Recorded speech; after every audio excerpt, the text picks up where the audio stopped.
बिस्मिल्लाहिर्रहमानिर्रहीम अस्सलाम वालेकुम दोस्तों, इंतहाई अफसोसनाक खबर सामने आई है कि रुकन कौमी असम्बली और पाकिस्तान के मशहूर मरूफ एंकर डॉक्टर आमर लियाकत हुसैन इंतकाल कर चुके हैं। उनके इंतकाल की वजह क्या बनी है, यह मालूमात तो सही तौर पर अभी तक नहीं मिल सकी, लेकिन एक दो खबरें गर्दिश कर रही हैं। पहले ये बताया गया कि वो अपने घर में मुर्दा पाए गए और उसके बाद उन्हें हॉस्पिटल मुंतकिल किया गया, जहाँ पर डॉक्टरों ने उनकी तस्दीक कर दी मौत की। और दूसरी खबर यह है कि तबीयत ख़राब होने के बाद वे बेहोश हुए अपने घर में ही, और उसके बाद उन्हें हॉस्पिटल लाया गया ताकि डॉक्टर ये मुआयना कर सकें कि वो बेहोश हैं या फिर उनकी डेथ हो चुकी है। लेकिन डॉक्टरों ने मुआयने के बाद बताया कि आमर लियाकत हुसैन इंतकाल कर चुके हैं।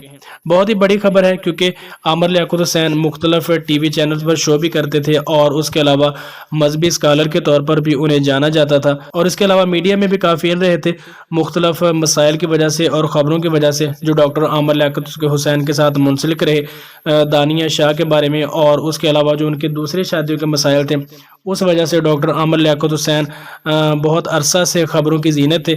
और अब अचानक से पता चला है कि डॉक्टर आमर लियाकत हुसैन की तबीयत ख़राब हुई और उसके बाद वो इंतकाल कर चुके हैं। अब जैसे ही डॉक्टर साहब के बारे में मज़ीद जो मालूमात आती हैं, आप दोस्तों के साथ शेयर करने की कोशिश करूँगा। आपसे गुजारिश है कि वीडियो को लाइक करें, चैनल को सब्सक्राइब लाजमी करें। मिलते हैं किसी नेक्स्ट वीडियो में, तब तक के लिए अल्लाह निगहबान।